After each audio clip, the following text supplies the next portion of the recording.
আমরা আপনাকে কিছু দিতে পারিনি, এই জাতি আপনাকে কিছু দিতে পারে নাই। একটা সামান্য একটা উদাহরণ দিয়ে বলতে পারি, একজন সরকারি শিক্ষক কিংবা একজন সরকারি পিয়ন মানে চাকরি শুরু থেকে শেষ বয়স পর্যন্ত চলে যাওয়ার পর তার বেতন স্কেল কোথায় দিয়ে দেয়, এবং তিনি মৃত্যুর পরেও তার স্ত্রী যদি বেঁচে থাকে তারপর তিনি একটা পেনশন পান। আজকে আপনাকে আমরা কি দিতে পেরেছি? একটা পাঞ্জাবি পায়জামা ছাড়া, একটা তোয়ালে ছাড়া, একটা গামছা ছাড়া আমরা আপনাকে কোন যোগ্য সম্মান দিতে পেরেছি? রাষ্ট্র পেরেছে?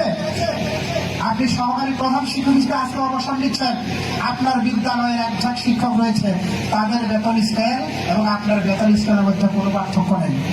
এত বড় বৈষম্য আর কোনো চাকরির ক্ষেত্রে আছে কিনা? আপনি সহকারী প্রধান শিক্ষক নামেই, কিন্তু আপনি বেতনের দিক থেকে, মর্যাদার দিক থেকে রাষ্ট্র আপনাকে কতটুকু সম্মান করতে পেরেছে আমি জানি না।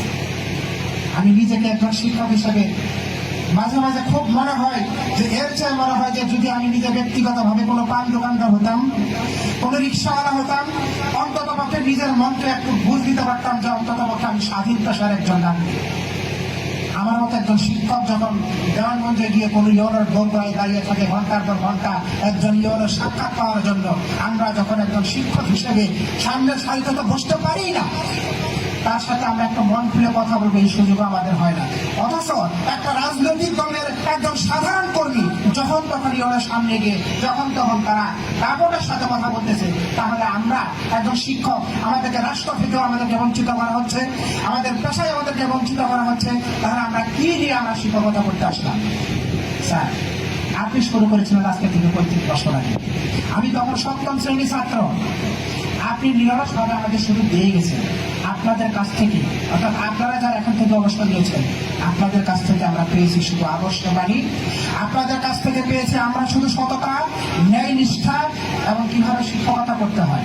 আমরা যারা আজকের শিক্ষক আছি, সামনের দিনে আমরা হয়তো আরো সামনের দিনে শিক্ষকতা করব। আমাকে বলা হচ্ছে সংযুক্ত করার জন্য, মনের ভিতর থেকে অনেক কথা বেরিয়ে আসতেছে। সামনে অনেক বক্তা আছেন, নামাজের সময় হচ্ছে, আর অনেক কথা বলার ছিল আমার। তো যাই হোক, সংক্ষিপ্ত করবো। এই